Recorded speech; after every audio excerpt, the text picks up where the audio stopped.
آج کی آیات بہت دلچسپ اور بہت آنکھیں کھول دینے والی ہیں، ان کو غور سے سننا ہے۔ کون ہے ایسا بھلا جو تمہاری فوج بن کے تمہاری مدد کر سکے مقابلے میں رحمان کے؟ نہیں ہے یہ کافر لوگ لیکن دھوکے میں۔ کون ہے بھلا ایسا جو تم کو رزق دے سکے اگر وہ بند کر لے اپنا رزق؟ بلکہ یہ پھنسے ہوئے ہیں سرکشی اور نفرت میں۔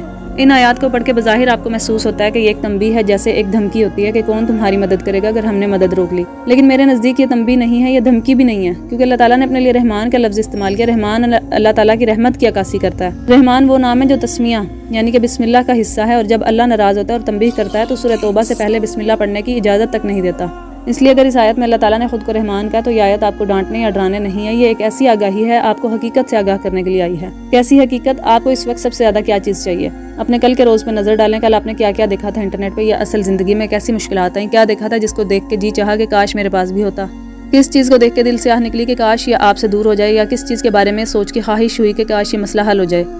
اپنے کل کے مسئلے، خواہش یا دعا کو ذہن میں لائیں، پھر سوچیں کہ اس سب میں کیا مشترک ہے۔ اس وقت آپ کو سب سے زیادہ کیا چیز درکار ہے؟ اللہ تعالیٰ کی مدد۔ ایک دفعہ پھر اپنے مسئلے کے بارے میں سوچیں، چاہے مسئلہ ہو چاہے ادھوری خواہشات ہوں، اپنی زندگی کی عمارت کی کسی بھی کھڑکی سے اندر جھانک لیں، ہر طرف ایک ہی شے نظر آئے گی جو آپ کو درکار ہے، مدد کا انتظار۔ ہم میں سے بہت سے لوگ اس وقت اللہ کی مدد کے منتظر ہیں، ہماری زندگی کے مسئلے ہم سے حل نہیں ہو رہے، ہمارے مسائل ہاتھ سے نکلے جا رہے ہیں، ہم جتنا خود کو مثبت رکھ لیں ہر دوسرے دن ایک نیا چیلنج ہمارا منتظر ہوتا ہے۔ ایسے لگتا ہے ایک مشق ہے جو ہر روز نئے سرے سے شروع ہو جاتی ہے، کہاں جائیں کہاں سے شروع کریں، ایک عجیب مشقت ہے زندگی۔ ایسے نہیں ہو سکتا کہ آپ ہر وقت ہر صورتحال میں خود کو مثبت رکھیں، یہ انسانی نیچر کے خلاف ہے، اس کو ٹاکسک پازیٹیوٹی کہتے ہیں۔ یہ نہیں کرنا آپ نے، انسان کو خود کو اجازت دینی چاہیے کہ ہر جذبہ محسوس کر سکے۔ اگر آپ اداس ہیں تو اداسی کو محسوس کرنے دیں خود کو، کسی کے کھو جانے کا غم منا رہے ہیں تو منائیں، کسی کی بات بری لگی اور غصہ یا رونا آ رہا ہے تو اس کو محسوس کریں، اس جذبے کو فیس کریں، اس کو سمجھیں کہ ہاں مجھے غصہ آ رہا ہے کیونکہ مجھے اس کی تنقید اچھی نہیں لگی، بجائے اس کے کہ آپ یہ سوچیں نہیں مجھے غصہ نہیں کرنا چاہیے، مجھے اس کے بارے میں اچھا سوچنا چاہیے۔ ایسا نہیں کرنا آپ نے، کسی نے دل دکھایا تو زیادہ سے زیادہ اس کو معاف کر دیں، لیکن خود کو اس دھوکے میں نہ رہنے دیں کہ نہیں اس کا وہ مطلب نہیں تھا، اس کا وہی مطلب تھا جو آپ کو محسوس ہوا۔ یاد رکھیں کہ انسان غلط سوچ سکتا ہے، غلط سن بھی سکتا ہے، لیکن کوئی بھی غلط محسوس نہیں کرتا، سب انسان ٹھیک محسوس کرتے ہیں، آپ وہی محسوس کرتے ہیں جو آپ کو محسوس کروایا جاتا ہے، اس لیے خود کو محسوس کرنے دیں۔ اگر موڈ خراب ہو تو ہمیشہ فگر آؤٹ کیا کریں کہ کس بات نے میرا موڈ خراب کیا، پھر اپنے اس جذبے کو ڈسپیوٹ کیا کریں۔ ڈسپیوٹنگ کا مطلب ہے اس کا ثبوت ڈھونڈنا کہ کیا واقعی کسی نے میرا مذاق اڑایا، یا میں خود اندر سے اتنی انسیکیور اور احساس کمتری میں مبتلا ہوں کہ مجھے لگا ہے کہ کوئی بھی میری عزت نہیں کرتا۔ آپ کو محسوس جو بھی ہوتا ہے وہ ٹھیک ہوتا ہے، البتہ اس کی وجہ مختلف ہو سکتی ہے، ہو سکتا ہے اس شخص نے واقعی ایسی بات کی، اور ہو سکتا ہے کہ آپ کے اپنے احساس کمتری کے مسائل اور آپ کو ہر بات اپنی ذات پہ تنقید محسوس ہوتی ہو۔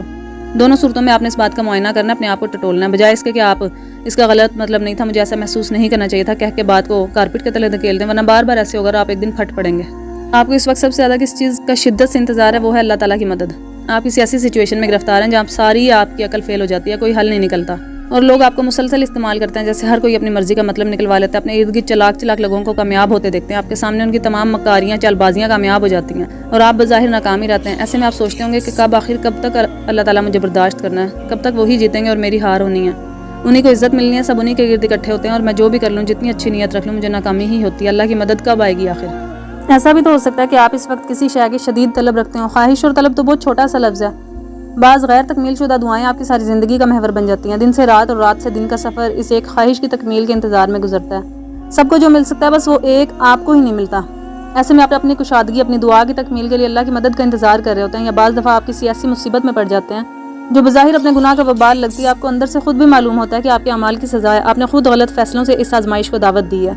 ٹھیک ہے، ہمارے بہت سے مسئلے ہمارے اعمال کی سزا ہوتے ہیں، ہمارے غلط انتخاب ہوتے ہیں، لیکن پھر کیا کریں؟ ان نتائج کو خاموشی سے بھگتتے رہیں یا خود کو ملامت کرتے رہیں؟ نہیں، ایسا بالکل بھی نہیں کرنا۔ بھلے اپنے کیے کا وبال ہے، لیکن جانا تو اسی رب کے پاس ہے، وہی نکالے گا اس سب سے، وہی جو ہمیشہ نکالتا ہے۔ مسئلے ہم پیدا کریں تب بھی وہی نکالے گا، اپنے غلط فیصلوں کو درست کروانے بھی ہم اسی کے پاس جائیں گے۔ اگر رحمان مدد نہیں کرے گا تو کون کرے گا؟ یہاں صرف مددگار کا ذکر نہیں ہے، یہاں مددگاروں کی فوج کا ذکر ہے، ایسی فوج جو سیلاب کی طرح اپنا راستہ بناتی ہے، آپ تک پہنچ جائے گی۔ کبھی آپ نے سیلاب دیکھا ہے؟ آج کل تو لازمی دیکھا ہوگا شاید اپنے علاقے میں یا ٹی وی پہ۔ کیا کوئی ہے جو اس کے پانی کو روک سکے؟ نہیں، وہ آتا ہے اور سب بہا کے لے جاتا ہے۔ ایسی ہوتی ہے اللہ کی مدد کا زور، جب وہ آ جائے تو کسی دشمن کی نہیں چلتی، کوئی انسان، کوئی جن، کوئی جادو، کوئی نظر بد، کچھ بھی آپ کا بال بکا نہیں کر سکتی اگر اللہ کی مدد آپ کے ساتھ ہو۔ مدد آئے گی اور ضرور آئے گی، ہر اس وقت جب آپ مدد طلب کریں گے۔ کہ آپ اللہ کی مدد طلب کرتے ہیں؟ کسی معاملے پہ شدید اپسیٹ ہوں تو اس کو حل کرنے میں اللہ سے مدد مانگتے ہیں؟ کیا آپ کو جب کسی چیز کی شدید خواہش ہو تو آپ یہ سوچ کے ہی دعا نہیں مانگتے ہوں گے کہ یہ تو ناممکن ہے؟ یا پھر آپ اللہ کے سامنے جا کے کہتے ہیں کہ اللہ اس کو میرے لیے ممکن بنا دیں؟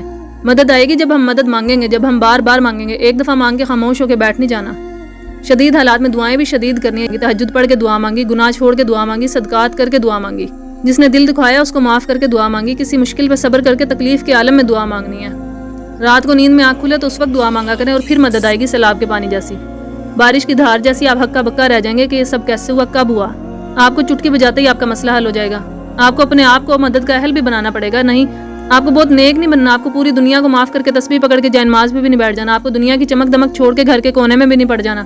آپ نے بس خود کو اللہ کی مدد کا اہل بنانے کے لیے صرف ایک کام کرنا ہے، وہ کام یہ ہے کہ مدد آنے کا یقین رکھنا ہے، کیونکہ جس کو یقین ہوتا ہے کہ رحمان اس کو اس کے گناہوں کے باوجود اکیلا نہیں چھوڑے گا، اس کو واقعی اکیلا نہیں چھوڑا جاتا۔ آپ کی ساری خواہشات اللہ تعالیٰ پوری کروائے گا، لیکن تب جب آپ کو یہ یقین ہوگا۔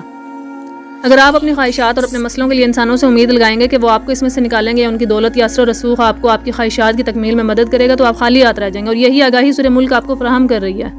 یہ کنٹرول کی صورت ہے، مملکت کی صورت ہے۔ یہ بتاتی ہے کہ ہر چیز کا کنٹرول اللہ تعالیٰ کے ہاتھ میں ہے۔ لوگ صرف وسیلہ ہوتے ہیں، ان سے مدد مانگیں، ضرور مانگیں، لیکن کیا آپ ان سے مدد مانگتے ہو اپنی ویلیوز تو قربان نہیں کر رہے؟ اس طرح کسی سے مدد مانگنا غلط نہیں ہے، مدد مانگنی چاہیے، اور لیکن اپنی ویلیوز کو نہیں قربان کرنا چاہیے، یہ غلط ہے۔ کیونکہ یہ سوال آپ سے ایک دفعہ پھر پوچھا جا رہا ہے کہ کون ہے جو اللہ تعالیٰ کے سوا آپ کا سپورٹر بنے گا؟ اگر اللہ ہی خلاف ہو گیا تو کون مدد کرے گا؟ پھر جس دوست کی ناراضی کے خوف سے آپ یہ کہنے سے قاصر ہیں کہ تم غلط کو یا اس دوست نے آپ کا کام کر بھی دیا تو اس کی برکت چلی گئی، کوئی فائدہ نہیں، اللہ زیادہ اہم ہے، وہ نہیں اہم۔ ایک بات آپ نے یاد رکھنی ہے کہ سب کی ویلیوز مختلف ہوتی ہیں، ضروری نہیں ہے کہ آپ ایسے لوگوں کو انفالو کریں جو برائیوں میں ملوث ہوں۔ بہت سے گورے اسپیکرز کو فالو کرتے ہیں کہ ان کا اچھا کنٹینٹ ہوتا ہے۔ خیر، یہ سب کی اپنی اپنی ویلیو ہوتی ہے کہ ہم نے کس چیز کو انسٹا پہ فالو کرنا ہے یا کس چیز کو نہیں کرنا۔ کوئی اگر قوم لوط کو دیکھ رہا ہے، چاہے وہ مسلم ہے، تو ہمیں اس کو انفالو کرنا چاہیے، لازمی کرنا چاہیے۔ ہر ایک کی اپنی اپنی رائے ہے۔ اگر فتویٰ لیا جائے تو ایسے ٹیچر سے پڑھنا حرام نہ ہو، مجھے فتوے کی ضرورت نہیں ہے، لیکن میں بس اس سے پڑھنا نہیں چاہتی، بس یہ میری ایک ویلیو ہے۔ ایسے ہی آپ کی زندگی میں بھی کوئی ویلیو ہونی چاہیے، اس ویلیو کو قربان نہیں کرنا، اور پھر آئے گی اللہ کی مدد۔ کافر ہیں دھوکے میں، غرور ایک الوژن ہے، ایک سراب، خود کو دھوکہ دینے کی کیفیت۔ اور کافر کون ہوتا ہے؟ جو انکار کرتا ہے اور جو ناشکرا ہوتا ہے، جو رحمان کے رحم کا انکار کرتا ہے، جو رحمان کی طاقت کا انکار کرتا ہے، جو رحمان کی دی گئی نعمتیں اور مدد بھلا کے غیر اللہ سے مدد کی توقع رکھتا ہے۔ اگر آپ بھی اس وقت کسی انسان کی ناراضی یا اس کی محبت کو کھونے کے خوف سے اپنی کسی ویلیو کو قربان کیے ہوئے ہیں، کرنے جا رہے ہیں، تو رک جائیں، یہیں پہ ٹھہر جائیں اور خود سے ایک سوال پوچھیں کہ کیا یہ شخص یا یہ کام اس قابل ہے؟ انگریزی میں کہتے ہیں از اٹ ورتھ اٹ؟ کیا یہ اس لائق ہے کہ میں اس کے لیے اللہ کو چھوڑ دوں یا میں اللہ کا راستہ چھوڑ دوں؟ کیونکہ اگر ایک دفعہ اللہ کو اپنی سائڈ سے ہٹا دیا تو اس کے راستے سے خود کو ہٹا دیا تو بس پھر سب کچھ ختم، پھر کوئی مدد نہیں کرے گا، کوئی بھی نہیں۔ اس لیے یہیں رک جائیں اور اپنے قدم پکڑ لیں۔ کوئی بھی کام، تفریح، کوئی مزہ، انسان، کوئی محبت اس لائق نہیں ہے کہ اس کے لیے ہم رب کو ناراض کریں یا اپنی ویلیوز کو قربان کریں۔ جو غلط ہے وہ غلط ہے۔ آپ اپنے اعمال کو جتنا مرضی جسٹیفائی کر لیں، جتنا مرضی خود کو پرسکون کر دیں۔ اس کے علاوہ مدد کے بعد ہمیں دوسری چیز کیا چاہیے ہوتی ہے؟ رزق۔ رزق ہر انسان کی ضرورت ہوتی ہے، ہر وقت، ہر زمانے میں۔ رزق انسان کو ہر روز چاہیے۔ علم بھی رزق ہے، اچھا لائف پارٹنر بھی، محبت بھی۔ بعض دفعہ رزق کی طرح عطا ہوتی ہے محبت، یہ سب انسان کو چاہیے ہوتا ہے، یہ سب اللہ تعالیٰ ہی سے ملتا ہے۔ اللہ کے پاس ہر شے کے خزانے ہیں، نعمتوں کے بھی، انسانوں کے بھی۔ آپ کو جس طرح کا انسان بھی زندگی میں چاہیے، چاہے اپنے دفتر میں ملازمت کے لیے یا اپنی زندگی کا حصہ بنانے کے لیے، تو آپ کو اپنے رب سے ہی ملے گا وہ، اور اگر وہ روک لے تو پھر کون دے سکتا ہے؟ اس لیے آپ کا آج کا ہوم ورک ہے اپنے آپ کو ٹٹولنا ہے۔ کہیں آپ مدد اور رزق کی توقع کسی غیر اللہ سے تو نہیں لگائے بیٹھے؟ کہیں آپ کسی ایسے راستے پہ تو نہیں چل رہے جو آپ کی بنیادی اسلامی ویلیوز پہ سمجھوتا کرنے کا راستہ ہو؟ اگر ہاں تو خود کو روک لیں، یہ سبق آپ کا ریمائنڈر ہے۔